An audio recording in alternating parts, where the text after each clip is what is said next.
એક આશ્રમમાં એક ગુરુજી એમના શિષ્યોને મન કર્મ અને વચન દ્વારા ભક્તિ કઈ રીતે કરી શકાય એની વાત કરતા હતા.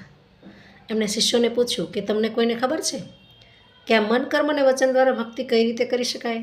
ત્યારે શિષ્યોએ કહ્યું કે અમને નથી ખબર, પણ તમે આ વાતને અમને વિસ્તારથી સમજાવો.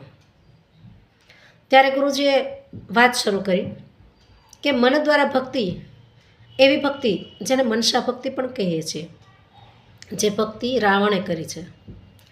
આપણે રામાયણમાં જોયું કે રાવણ છે એ રામની હંમેશા વિરુદ્ધ રહેતા હતા અને એનો વિરોધ કરતા હતા, પરંતુ એના ઈષ્ટદેવ પણ રામ જ હતા અને એટલા માટે જ રામને અવતાર લઈ અને એને મોક્ષ આપવા માટે આવવું પડ્યું. બીજી ભક્તિ એટલે કે કર્મ દ્વારા ભક્તિ, જે ભક્તિ સબરીબાઈએ કરી કે રોજ રામની રાહ જોઈ અને પોતાનું આંગણું લીપતા, ફૂલડા લઈ આવતા અને મીઠા મીઠા બોર વીણી ને રોજ તૈયાર કરતા અને રોજ એક જ વાત કહેતા કે મારા રામ આવશે અને હું મીઠા બોર ખવડાવીશ, મારા રામ આવશે અને હું એનું સ્વાગત કરીશ. અને એટલે રામને એનો મોક્ષ આપવા માટે એના આશ્રમમાં જવું પડ્યું. ત્રીજી ભક્તિ એટલે વચન દ્વારા ભક્તિ, જે બલિરાજાએ કરી. રાક્ષસ કુળમાં જન્મેલ હોવા છતાં એને એના માટે ભગવાનને વામન રૂપ ધારણ કરવું પડ્યું. આ ત્રણેય ભક્તિ આપણામાં પણ આપણે કરીએ છીએ. ઘણા વ્યક્તિ આપણી આસપાસ હોય છે જે ક્યારેય ભગવાનનું નામ નથી લેતા, પણ અંત સમયે એનું સારું મૃત્યુ થાય છે. ત્યારે આપણે વાત કરીએ છીએ કે એને ભગવાનનું ક્યારેય નામ નથી લીધું, છતાં પણ એનું મૃત્યુ સારું થયું.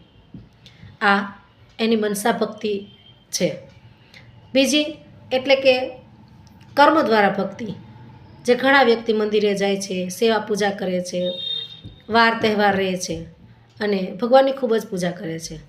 આ ભક્તિને આપણે કર્મ દ્વારા ભક્તિ કહીએ. અને ત્રીજી ભક્તિ એટલે વચન દ્વારા ભક્તિ. કોઈ માણસ એક વચન ખાતર ખૂબ જ દુઃખ વેઠે છે અથવા તો ઘણું બધું નુકસાન પણ વેઠી લે છે, છતાં પણ પોતાનું વચન નથી તોડતું, એ ભક્તિને આપણે વચન દ્વારા ભક્તિ કહીએ. પણ એક ચોથા પ્રકારની ભક્તિ પણ છે જે આપણી આસપાસ જોવા મળે છે. ઘણા વ્યક્તિ એવા પણ હોય છે કે જે રોજ મંદિરે જાય છે, પરંતુ બીજાની વાતો કરવા અને દેખાવ કરવા, સેવા પણ કરે છે, પૂજા પણ કરે છે, પણ બીજાને બતાવવા માટે.